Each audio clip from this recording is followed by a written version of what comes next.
So, Councillor Potter, please, your question. The question in my name.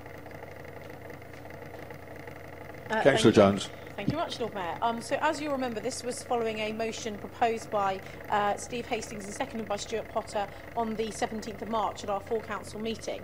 And it was concerning the sewage issues, the ongoing sewage issues into Langstone Harbour. So I can confirm that the following week, I wrote to Matthew Wright, the CEO of Southern Water. That was on the 25th of March. And I copied that into Sir Philip Dilley, the chairman of the Environment Agency, and the Right Honourable Elizabeth Truss, who at the time was Secretary of State for Environment. And that was obviously with regards to our concerns around sewage discharge into Langstone Harbour. The letter also asked Southern Water to look at how the situation could be improved quickly.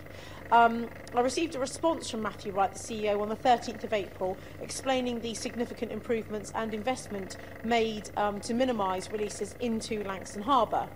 I then wrote to Matthew Wright, the CEO of Southern Water, on the 27th of August regarding the cancellation of the annual swimming gala and concerns over flooding in Milton on the 15th of August 2015. And you'll remember those images, Lord Mayor, of cul-de-sacs in the Milton ward where you couldn't walk through it, let alone drive a car or anything. It was quite bad. I wrote to him requesting a meeting with regards to those two specific issues. He came back to me on the 3rd of September regarding the isolated problem of the surface water from the pumping station, and I'm meeting with Sam Underwood, who's the stakeholder engagement manager, and Paul Kent from their wastewater strategy management from within Southern Water, along with representatives from the Environment Agency in the next 2 weeks, I believe. Councillor Potter. Yeah, I might be able to save you a bit of time there.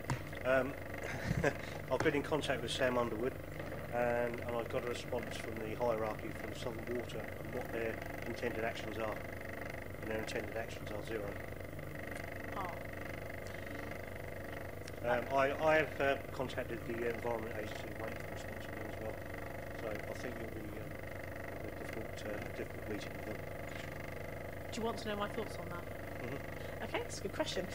Right, so very, very disappointed if that's the case, Councillor Potter. I know that you had a meeting with them because you kindly invited me to come along to your one, I think, or they'd contacted me to see if they could merge the two. But unfortunately, I think I was in London that day on council work, so I wasn't able to.